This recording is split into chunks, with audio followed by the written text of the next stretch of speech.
This morning, I would like to title my sermon as Moms Make Next Generation Leaders. Can you say that with me? Moms make next generation leaders. So we are going to focus on the life of David. So in the Bible, twice it was mentioned that David was a man of God's own heart. You know, somehow last week, this particular scripture was coming in my mind many times. God saying that David was a man of God's own heart. You know, nobody else was told, nobody else was given that honor of being said that they are God's own heart. They had God's own heart. But except David. David was a man of God's heart. Now we as parents and as moms, how do we raise our kids and prepare them to be the next generation leaders? There are some amazing lessons this morning we are going to learn. You know, what do we invest during the initial few years in their lives is going to decide their future. What do we invest in their lives when they are below 5? What do we invest in their lives when they are 5 to 8 or 9? It really matters because that is going to decide their future. Because once children grow up, they don't need to listen from the parents. They don't need to really learn from the parents. They learn from everybody, from everything that they see. But when they are so little, when they are in your hands, they get a good opportunity of learning from us. And that's going to go away. You know, as we advance, as the technology advances, the age that is going to come down, the time, the days then when they are going to learn from you. The moment they get access to the internet, they don't need you anymore. They get to learn everything from the internet. And this morning, I want to talk to the parents. I want to talk to the future parents. You know, how do we raise our kids? You know, this is a serious affair. You know, this is very, very important because that is going to decide our future. That is going to decide our family. That is going to decide our church. For example, David. Listen to me. David was a great king in the Word of God. Both in the Old Testament and in the New Testament, Bible talks so much about David. But before he was a king, David was a soldier. He was a faithful soldier. He did what Saul asked him to do. And before he was a soldier, he was an armor bearer for Saul. He carried the sword of Saul. And before he was an armor bearer, he was a songwriter and a musician. When Saul had the depressing spirit coming into his life, David had to come every time singing a song with his instrument. And before he was a songwriter, David was a shepherd doing his family business. And before even David was a shepherd, he was a son. He was a son, learned obedience, hardworking. He learned all the required skills that prepared him for the future. You know, all the skills required to be a shepherd, to be a musician or songwriter, to be an armor bearer or a soldier, or even to lead the people of Israel was developed. Those skills were developed when he was a son to his parents. You know, this morning, this is a very important message to us. Today it is in their homes, in our homes, with our parents, our children learn all that they can learn. May it be discipline, may it be obedience, or maybe how to pray, or maybe how to love our God. I want all of you to look at me. You don't need to pray now. I want to get your eye contact when I speak to you. This is important because in our house, in our home, our children learn from the parents how to love God, how to honor elders, how to speak to somebody, how to develop the spirit, a soft and gentle spirit within us, how to serve God. Everything is learned when they are at home. You know, we may think that I may bring my child to Sunday school, to Sunday morning, every Sunday to church. They are going to Sunday school. So Joy probably will take care of my child.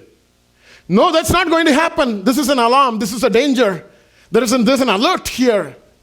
That will not happen. The reason why I'd say that will not happen, when you think that it is going to happen in that way, you are wrong. Church cannot do everything that you expect to be done in the life of your children. Do you think how long they are at the church? Can you have the next slide? How long they are at the church?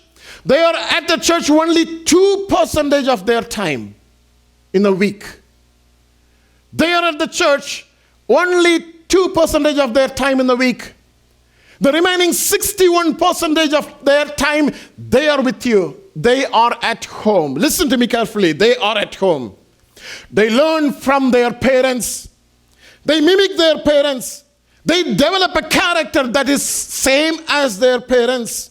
They look at you, the way you talk to your spouse, the way you talk to your wife, the way you talk to your husband. They try to do the same thing back to you. Have you not experienced? Have you not experienced? I'm asking you, parents, have you not experienced that? They mimic and they try to do the same thing that what you do, because 62% of their time, they are with you. They are not at the church. They are not at the church. So bringing them to church on Sunday morning, it's not going to solve the problem, because you are there with them most of the time. Parents have a very significant responsibility to bring up your children in a godly way. Listen to me, this is important. In a godly way. David was a man of God, or man of God's own heart. I wanted to know who were their parents. If not their parents, David would not have been brought in this fashion. I know David's father was Jesse, a grandson of Boaz and Ruth. So he lived in Bethlehem, and he was from the tribe of Judah. I know his father. I know very well his father. David was the youngest brother, the eighth child to Jesse. We read that in 1 Samuel chapter 17. The Bible does not really mention King David's mother by name.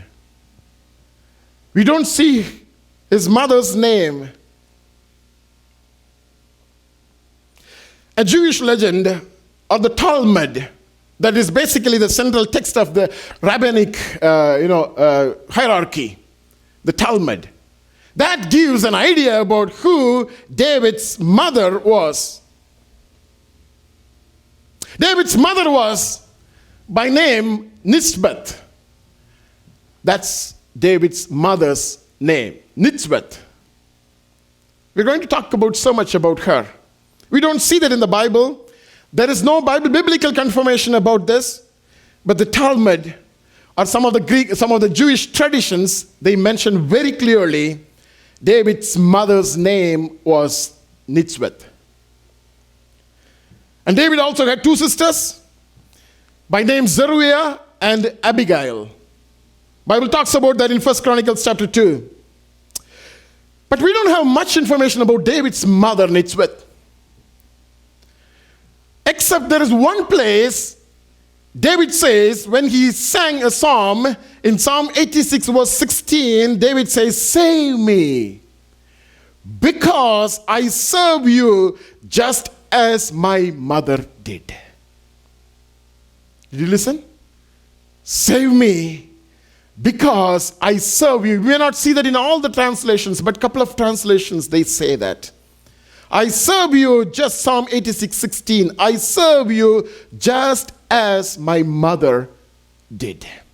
So from this evidence from the psalm, as from the Jewish traditions, we will be able to find out that Nitwit was a woman of God. Now we are going to get into some of the traditional things from the Jewish traditions. Are you with me? Yes, this is very interesting to learn, and you may not know about this. I'm not sure whether you heard about these things. These are all not from the Bible, but they are in the Talmud, in the Jewish traditional documentation, and in the very evident or very authentic books of the Jewish tradition. Jesse's doubt about the purity of his ancestors. Let's get there slowly. Jesse had a doubt. Who is Jesse, by the way? David's father. You need to be following me very carefully. Now, David's father was Jesse. He was a grandson of Boaz and Ruth. Now, Jewish traditions say, not Bible, Jewish traditions say, after several years of marriage with his wife, Nitzevet, and after having raised 7 children, David's brothers, Jesse really began to entertain the doubt within him about his ancestry.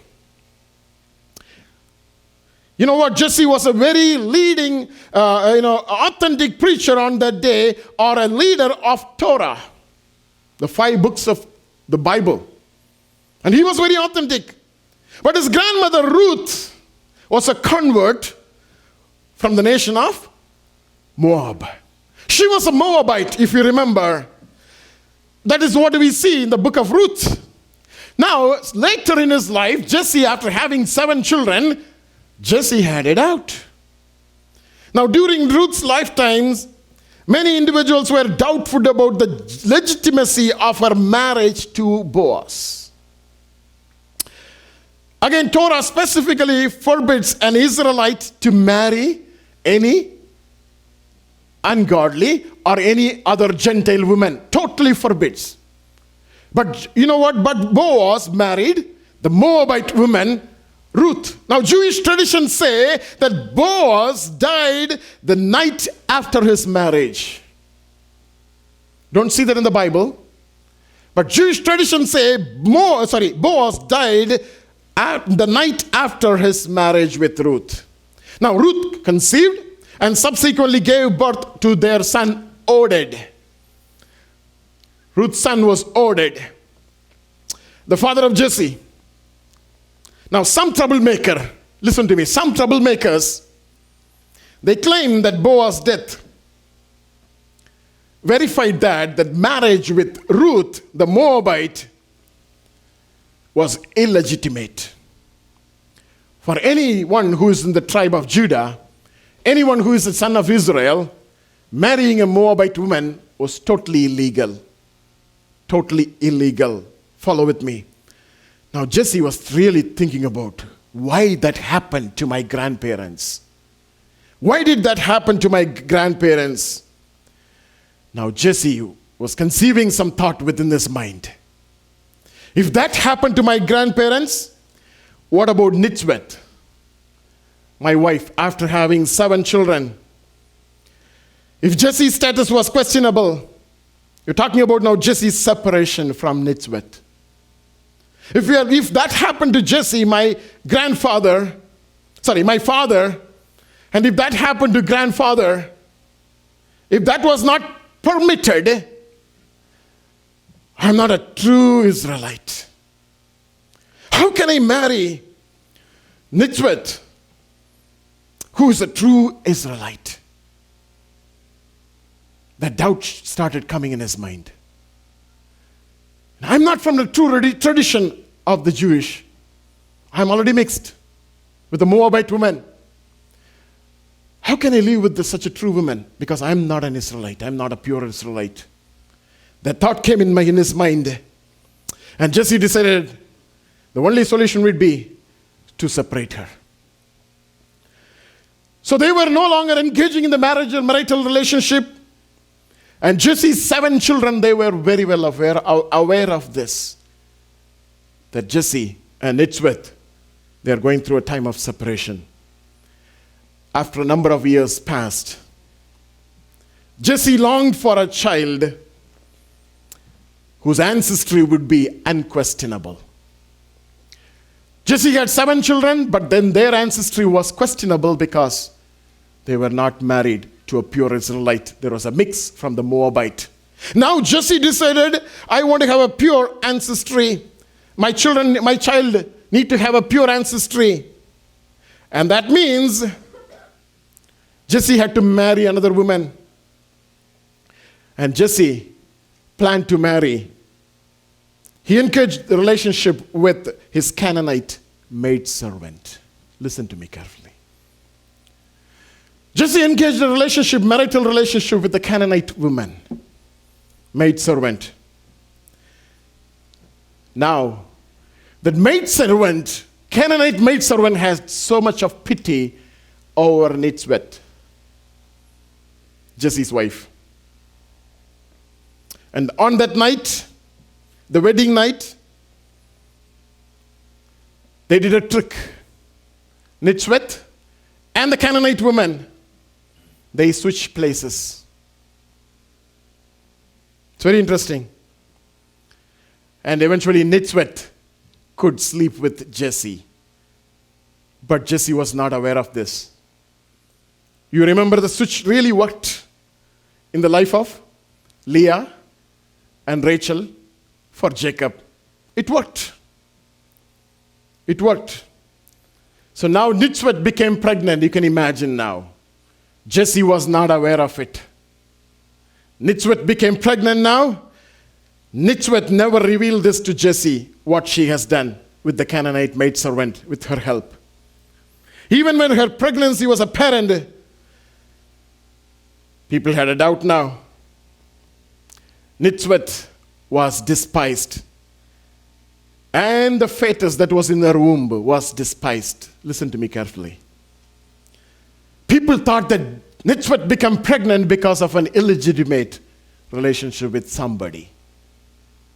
They know very well. They got separated.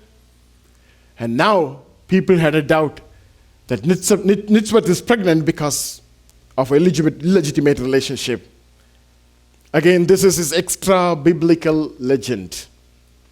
And there is no way to confirm the accuracy of the story of Nitwit. But there is a reason why I am sharing this with you. The entire lineage of Jesse was questioned. People claim that the positive qualities of Boaz was found in 7 children of Jesse.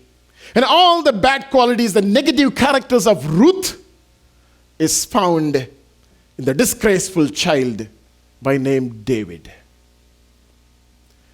Now let's talk about David's young age at home. Now you get an idea now where David comes from. Now because David was considered to be born of Nitwit in an immoral way, but it was not an immoral way, but it was considered because nobody knows. People thought Jesse was lying with the Canaanite woman. But then it was considered immoral by the public. He was treated as an outcast. Traditions say that David was not permitted to eat with the rest of his family, but he was assigned a separate table in his house at the corner. That's where he's supposed to eat. Because he was considered as an illegitimate child, whereas he was not. He was given the task of shepherd because they hoped that the wild beast would come and kill him while he was performing his duties. And he was, for the same reason, he was sent to the pastures in dangerous areas where lions and bears come, thinking that he will get killed. King David's mother, Nitzevet, and her young child, David, felt so much of rejection at home by his own people. I want to take you now to Psalm 69, verse 8. I'm reading from NIV. Psalm 69, verse 8. David says, I am a foreigner to my own family, a stranger to my own mother's children. Do you understand now? Something went wrong somewhere. How can he become a stranger to his own mother's children? He was misunderstood even at the very early age. When Samuel came, only the 7 sons were invited for the sacrifice. David was not, because he was treated as an illegitimate child. 1 Samuel chapter 16 verses 5 and 6. And he said peaceably, Samuel said, I have come to sacrifice to the Lord. Sanctify yourselves and come with me to the sacrifice. Then he consecrated Jesse and his sons. 7 sons. He was not even considered as Jesse's son, and invite them to the sacrifice. And we know the story. Samuel asked, do you have the 8th one? And that's the time David was brought in. A child was living and growing up in an atmosphere where he was totally treated as a legal child. Can you imagine David's cry? David was also, his birth was considered illegitimate. Psalm 51:5, David cries out, "Behold, I was brought forth in iniquity, and in my sin my mother conceived me." That's how people look at me. That's how people look at me. Many times we wonder why David went through all this. There is a historical evidence to that. David was rejected, but God lifted him up. Psalm 118:22, David talks about himself. Many times prophetically he spoke about himself. That's concerning the forthcoming Lord and Savior, Jesus Christ. Psalm 118:22, the stone which the builders rejected had become the chief cornerstone. He was rejected and he was despised. David was a poor, despised, and lowly individual who lacks even a single friend to comfort him in times of trouble. Why? Nobody cared. Everybody was thinking that he will get killed somehow. Psalm 69:19, you know my reproach, my shame, and my dishonor. My adversaries are all before you.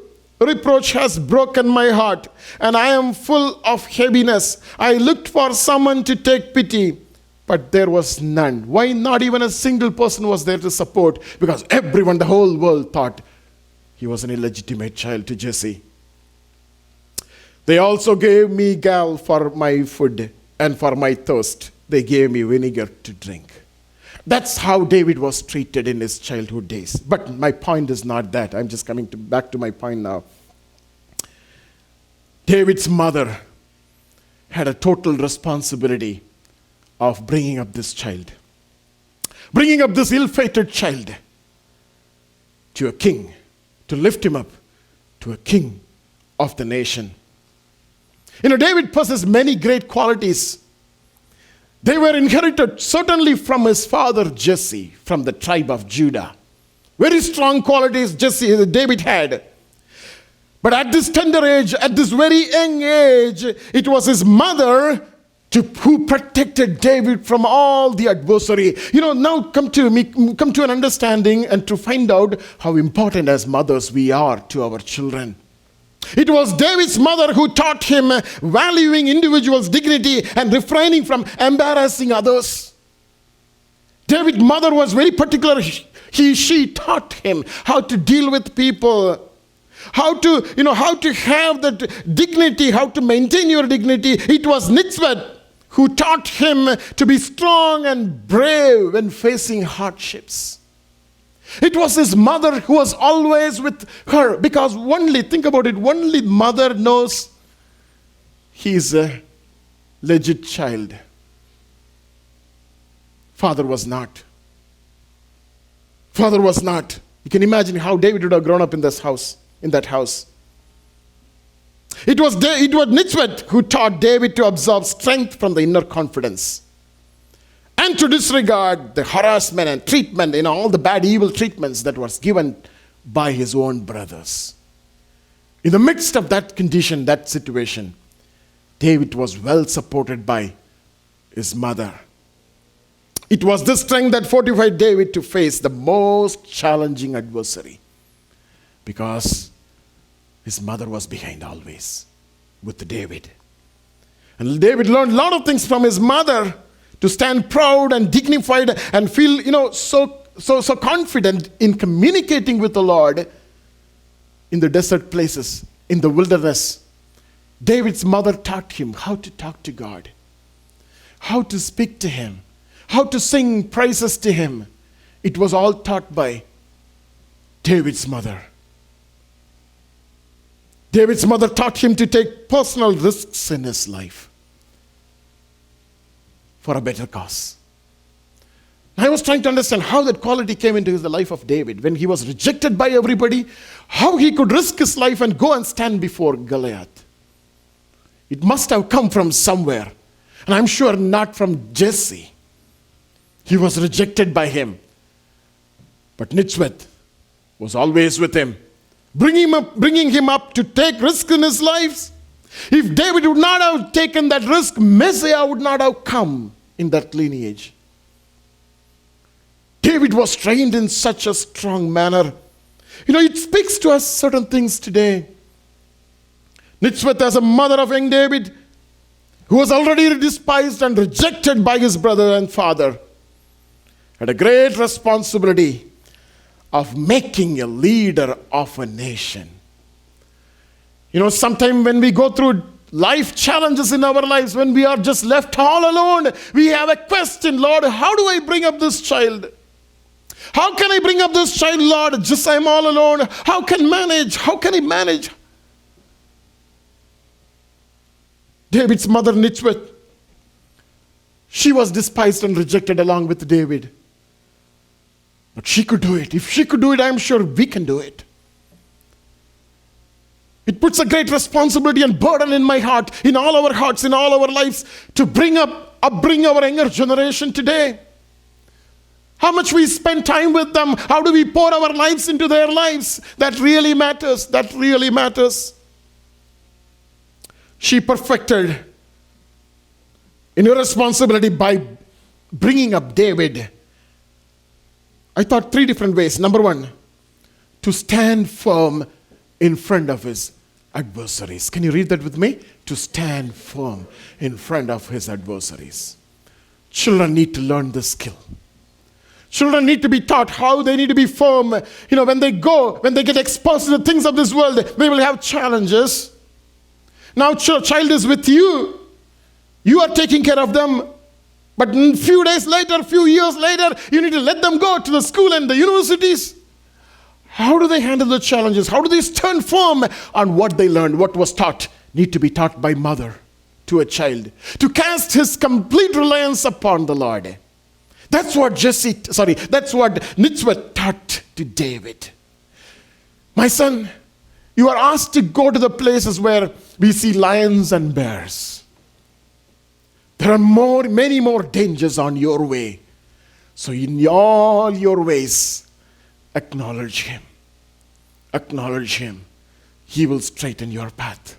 In all his ways, in all your ways, remember him. Anytime you need a help, call upon the name of the Lord. That was told by Nitzevet to David.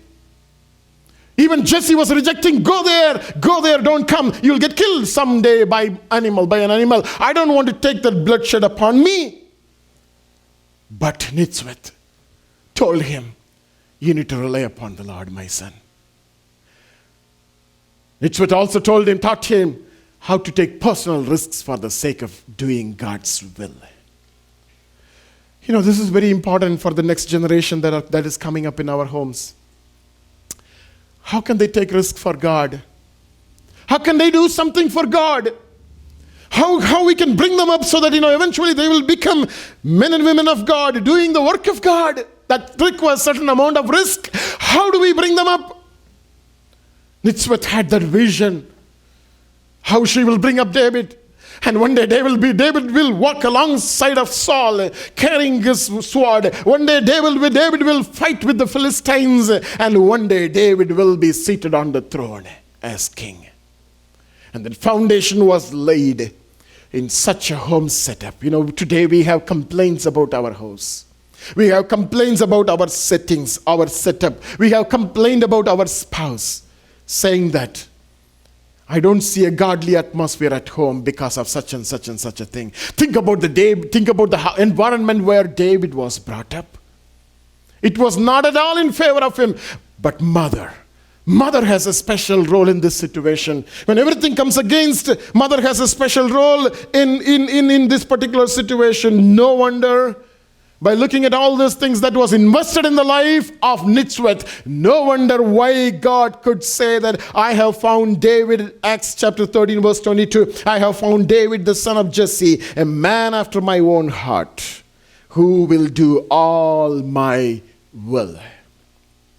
Nitzevet raised a great shepherd boy, a great songwriter, a musician, a great soldier and an armor bearer, and a great leader of the nation of Israel.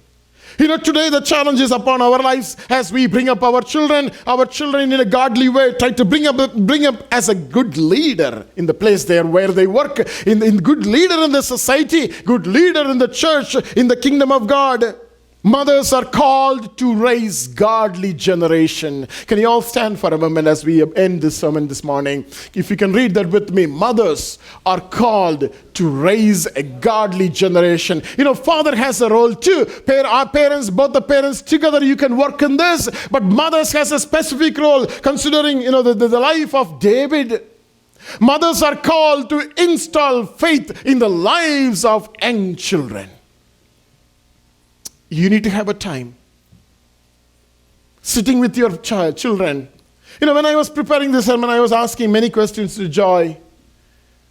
What do you find in your mother? What do you see in your mother? All that she could say is, my mother used to teach me, you need to have a pure conscience.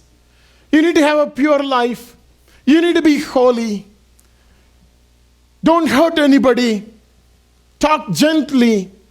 Don't harm anybody. I said, can you say some leadership abilities and qualities that you learned from my mother? Again, she says the same thing. Mothers have a role there to install faith. And she also told, anytime you need, have faith in God. Trust in Him. Mothers have a special responsibility to install faith in the life of young children. Mothers have a responsibility of raising future leaders. We need to teach them, how do we take risk? How do we take risk? Remember a story which I heard long ago. A girl was about to die because of the sickness. And the mother and the father, they were standing next to that girl. The girl was, it may not be a good example, but somehow it came in my mind. So that girl was holding the hands of the mother. And she looked at my mom and said, Mom, it's a very little girl. You taught me so many things in life. You taught me how to be disciplined. You taught me how to study and do the homework on time, and how to respect elders, and how to go to church, how to pray to God. But Mom, you never taught me how to die. You never taught me how to die. Now I am in trouble. I don't know how to die. Now that makes me to think, you need to teach your child everything before they learn from somewhere else. Before they learn from somewhere else. They are very good in learning. Whoever gets a chance to install something, sow the seed in their lives, that's going to grow. If you delay, if you fail, if you feel shy to talk about some of those things, as they age, if you shy away from them, they are going to look at the internet to understand what they are. You need to open yourself up and talk to. At least one parent has to open your life to child and teach her when she is or he is so little. Give them an opportunity to learn from you first. Then they will not depart from that. And this morning God is speaking to us from the life of David. The way David was brought up by Nitzevet. This morning God is asking you and telling you, you have the same responsibility. Children are given in your hands. Or children are about to come on your way. In the future, it all depends how we invest and how we bring them up. Shall we close our eyes?